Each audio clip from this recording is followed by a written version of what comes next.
Good morning from Panhandle Outdoors, America's only daily outdoor TV show. Your source for fishing, hunting, and information for folks who enjoy the great outdoors. Now sit back, relax. It's Panhandle Outdoors. Good morning, folks. Welcome to Panhandle Outdoors in Winston, Chester. I'm glad you're here this morning. Got a big show lined up, a special guest here, but all kind of cool things going on at the Panhandle as we're approaching our first day of spring, which is actually about 9 days from now, so everything's looking good. Right now, the weather is going to be nice. It's going to be nice all week long. We're looking at all week long in the lower 70s for during the day. I mean, it's perfect spring weather, and it's going to be a great day to go outdoors on Saturday. High today now is going to be 73, low 60. It can't get any better than that. It really is about a perfect temperature right there. Surprisingly, our water temperature, guess what? It went down. It is down to 61.5 this morning. And I think a lot of that wind we had sort of got it churned up and all, but once we get a prevailing southeastern, southwestern wind coming in, it's going to blow up some of that warmer water. So we're looking at that soon.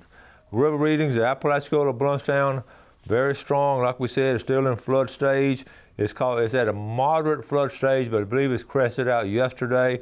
It's reading 24 feet this morning at Blountstown. That's 24 feet. Choctawhatchee at Carabville, it's at 18 feet, and that's extremely high. You see on the charts there how high they are. So, but we believe most of them, according to, I say we, the meteorologists and all, I believe they've crested and going down. So, and when they got about a week's worth of good weather coming up, looks like. Tide chart brought to us by Kent Forest Lawn here on 23rd Street. Neap tide today, but look on through Saturday. Saturday tide's picking up. The next 3 days is going to be neap tides, but Saturday the 14th got a good strong tide coming in. So, in fact, every Saturday in March, if you look at it closely, every Saturday in March has a good strong tide. So, the fishing gods that were smiling on us for the month of March. Okay, southwest at about 10 to 11 will be the wind direction today, and it won't be too bad, but it'll be a little bit stiff there in areas. Let's take a break. We'll be right back. All right, welcome back, and welcome Captain Rick Corley. Sitting here talking about all kinds of things, and I love talking history with Rick, not because he's that old or anything, but he remembers a lot of these old timers and all. Yeah. But before we get into history and some other things that were happening, we got some pictures we're going to look at. So let's take some really good pictures. I got a kick out of them. My buddy Matt Carpenter up there in Liberty County, up there in Bristol. Matt played ball with my nephew. I watched those boys grow up playing ball. This is his family now.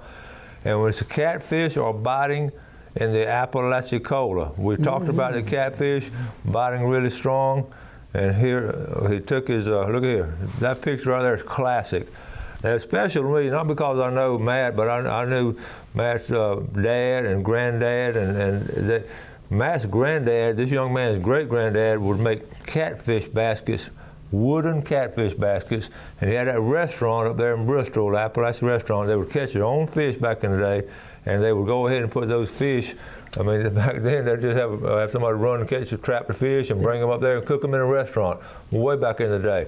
And they were good folks and all. So anyway, that's on the fishing side. Now on the hunting side of the family, all right, check out, this is Nate.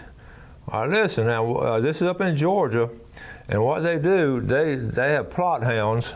Okay, in fact, he talked about it right here in the bottom. Nate caught that hog with his plot dogs hunting in Georgia with his Uncle Bo.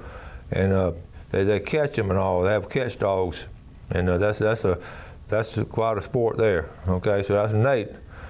All right. All right, now when a game warden comes and asks to see your hunting license, if you don't have a hunting license, just hold up the sign. I know it's not a joking matter, but I thought it was funny. I always see these funny things on there, but don't really do that. You know, best to have a license, but if you don't. Listen, here we got some more pictures of pompano. This is Dennis Kirkland, Freeport, and okay, I got this picture right there. 2 nice pompano. Okay, that's enough for supper. Not only did Dennis, but how about Kyle Rutherford? I know Kyle caught 2 more, and he fried his up. Yep. I like that before and after picture. Yeah. Especially the after picture. They look good, don't they? So what I'm saying now, the pompano, they're catching some pompanos right there off the pier. All right. Larry Brown sent this to me from up there in Bumper Creek. He called this a Bunker Creek Uber. I laughed. I told him that's a classic, but that's accurate. That's not a posed picture. That's a real picture. Okay. Thank you, Larry Brown. All right. They said, the heck with this Corona field cruise ships. Let's go camping. Now that fits in for the Florida Panhandle. Let's go camping. All right. Now, let's talk about Howard Creek. Miranda and Bo Rollins down there. Miranda's good about sending pictures. This is the upper landing at Howard Creek, so a lot of y'all know what we're talking about. You see those docks down there, usually below those docks. So that's what we call the upper landing at Howard Creek. So it's really high. And then let's go to the lower landing. All right, this is the lower landing right here. And you see that house, I mean, you see where we are. Wow. It's usually, see the houseboat in the middle is usually way down in there. So when we're talking about really high water around the Apalachicola lower part, that's what we're talking about there. Okay, now folks, I love this one. Okay, this is Andy Smith. Now he's in the water. Okay, now I talked to Andy because he at Lake Jackson, Alabama. He caught 11 bass, 1 shell cracker, and 1 turtle. Sometimes you have to get in the water. So I had a little conversation. I said, Andy, I said, that's pretty strong. Top of the page, I said, that's pretty strong right there. Andy said, Winston Chester, sir, water was cold, but they were biting. And I said, I admire you getting after it like that. I'm going to put this on Panhandle Outdoors. And I'm not sure. I know the Lake Jackson, Tallahassee. I said, where's Lake Jackson? How cold was the water? He said, it's in Florala, Alabama, and the water was 65 degrees. He caught him on a watermelon green, 6-inch plastic worm. And I tell you what, a fisherman, lime green crawfish. But now let's go back. That's having a lot of desire to go fishing in 65 degrees water. But he caught him. Good job, Andy Smith. That's like I said, that's pretty strong right there. Hey, you wanting fish worse than I do.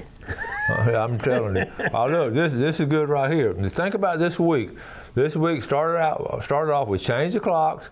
We had a full moon Monday night. This Friday is Friday the 13th. And good luck, people, and don't forget to wash your hands. So be careful this week. It's sort of a odd week. Yeah. And I just got this post, all right with the world for a little while with Coach Winston Chester on Panhandle Outdoors and a cup of coffee. And that's the way we want the viewers to feel about this. I know a lot of y'all watch it all different ways. Jeff puts it on YouTube. Some of y'all record it, but there's a big segment of folks that just like right there, get a cup of coffee and sit back for like 25, 30 minutes, just relax and enjoy the show. And well, you get my age, you like jumpstart your heart right the first thing in the morning. Exactly, I understand. Caffeine does wonders. A lot of folks wake up early. I have people who aren't outdoorsmen at all. Right. But they just like to sit down and watch some crazy people on the show like us. Yeah. Let's take a break and we'll be right back.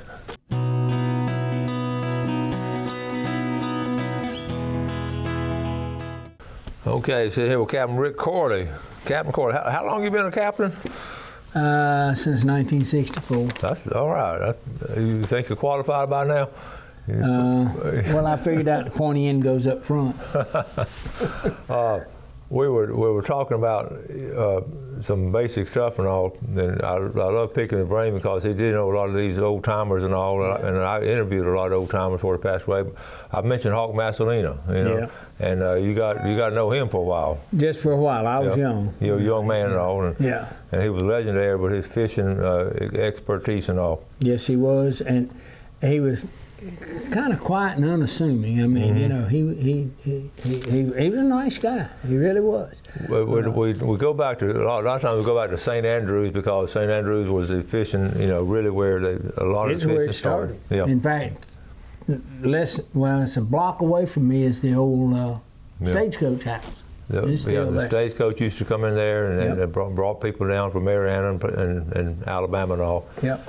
And we have a really strong drive now with a group of folks who have restored the West printing, right? And which is great because the early newspapers was so important. But we wish we had the same amount of drive and all, and a group of people that would push the fishing part too, because that was important that it all worked together. Wow. I admire what these folks have done with the West. They have a historical tour every Wednesday through St. Andrews and do a wonderful job with it. Mike Miller and I are trying to, I'm trying to help him. He's really driving the thing. Grover Davis, before he passed away, wanted Mike to try to get this lighthouse. And what they did with the lighthouse at first, it was with the Rotary clubs were going to do it. And they wanted it simple. And then somehow somebody got control of it and decided going, grandiose, and it was ridiculous. That's sort of like education. Somebody has a bright idea, then you get a committee to study it, and then once it starts going, it just goes out of hand. But Mike and I are talking about trying to bring it back and put it in the park down there at under the oaks. We'll get up with Mike pretty soon and touch base with him and check on that. And what they want to do is to make something simple but useful and as reasonable as possible, and put it there as a remembrance to the fishing families. Yeah. The Davises, the Andersons, the Hobbs, the Raffields. What made Panama City, and Panama City Beach especially, was the families coming down that worked in mill towns like Bemis and Talladega, Avondale up there close to Sylacauga, Jordan Mills, Muskogee Mills in Columbus and along the river there. All those mill towns in northern Georgia and Alabama and southern Tennessee, they would come down here, and Papa would go fishing and Mama and the kids go to the beach. And that's what built this area. I can remember when we had Tom Rick Motel and Marina there in Grand Lagoon, the Andersons were originally where the city marina is. Well, when they built the Civic Center, they took that property there, and so the Andersons came out and bought from Dad between where we were at, because Dad had surveyed all that. In fact, my first job was being a rod man on the surveying team. Dad was taking a transit. And we did that whole side of the lagoon so we'd find where the highest property was, because he owned all of it.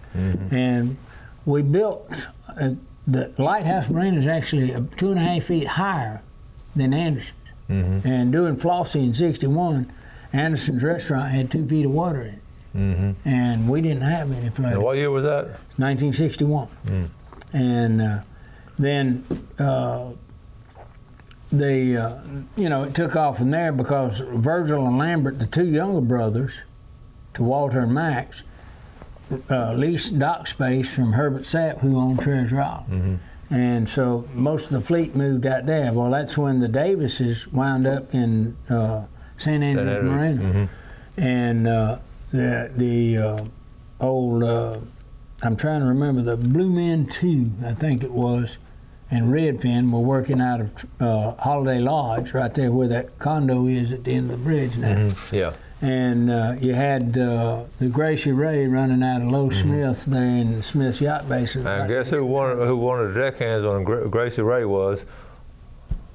Our senator, Mr. Gaynor. Yeah. He was a deckhand way back in, you imagine that way back in the day. George Gaynor was it. Yeah, Buster Nikkei was the skipper on him back then. I need to get Buster on.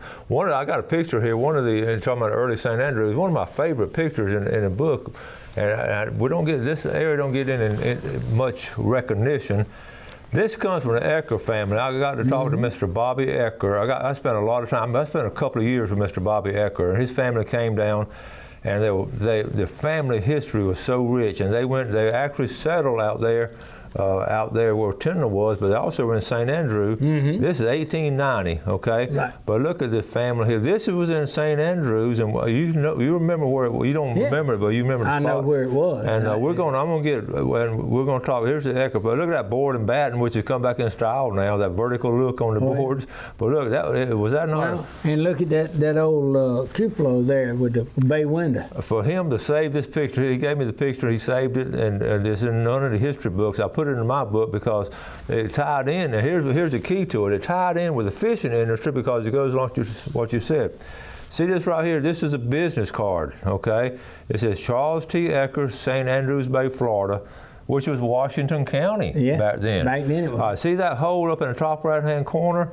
If you stayed at a hotel, then you would get a free ride on his boat. And in the lower left-hand corner, he was a captain of the Red Rover, which at that time was the largest pleasure boat on the bay. Right.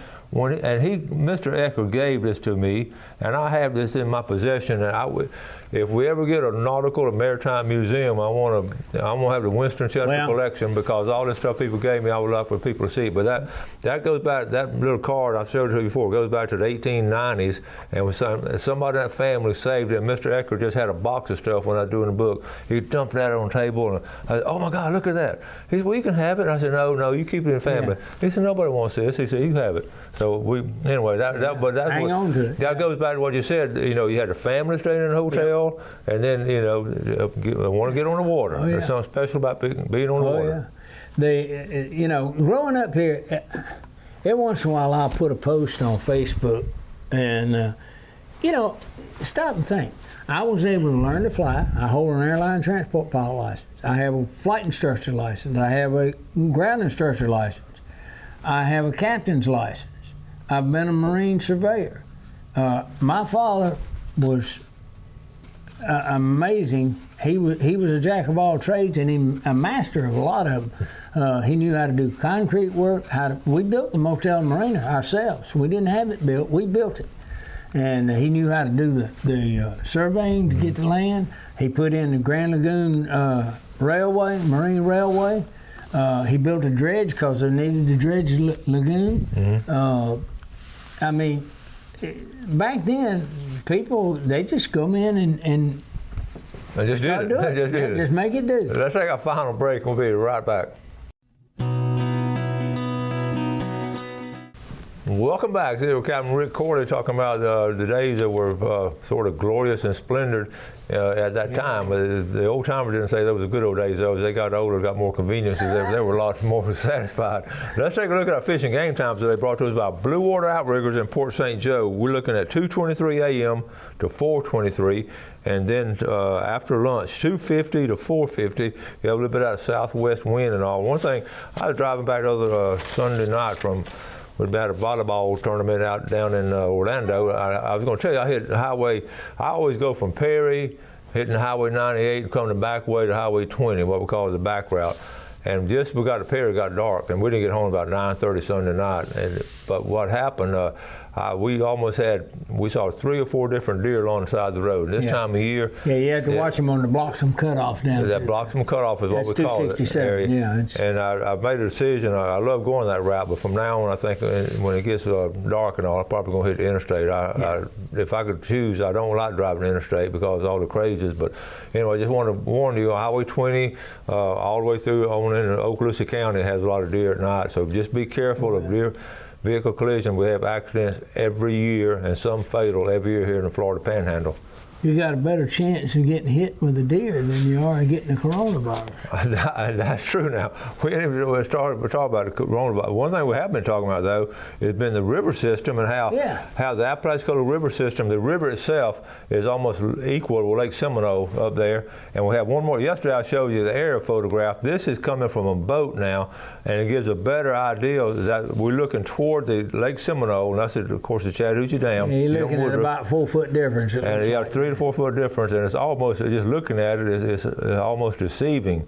And this Apalachicola River, I know your dad would go up and down this river. I did too. And way back, and we have three dams. Okay, what we have? You got Jim Woodruff, Walter F. George, and George F. Andrews. Okay.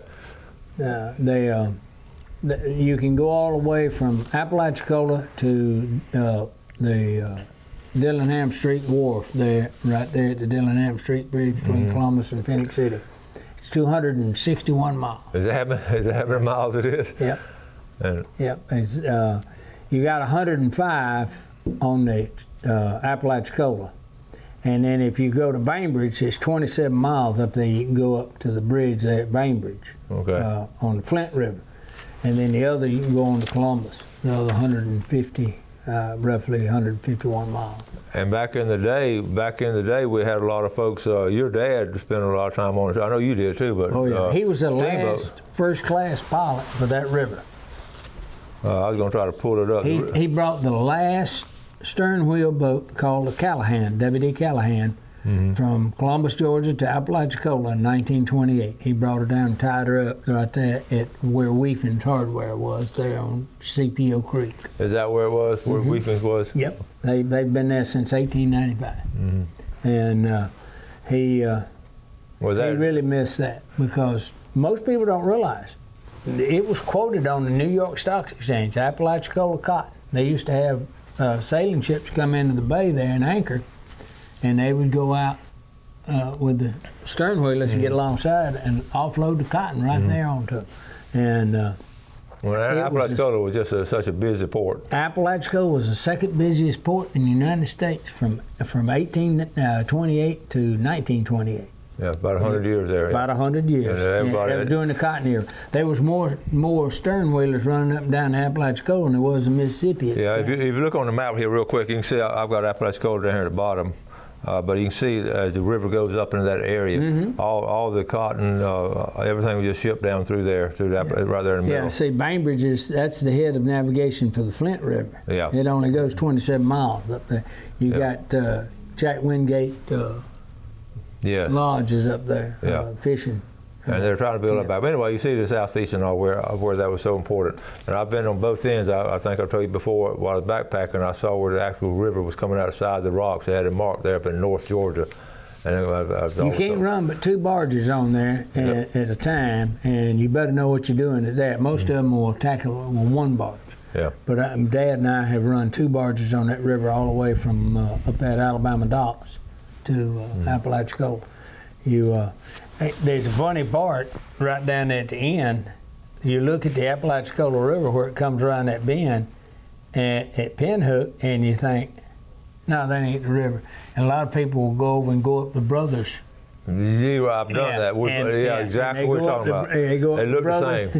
But you can go up there about 25 miles before you realize, hey, this thing. And I had a guy call me one night on a towboat that was not familiar, he was over Louisiana. He says, how far does this river run up? I said, about 200 and something miles. Wow. Well, we got to go, Rick. We're running out of time. Thank you for coming on. Let's go get us a biscuit. That'll work. That sounds good. Yeah. Folks, thank you all for watching Panhandle Outdoors. We always appreciate the viewership. Do something good today for your fellow man, and God bless. Be safe.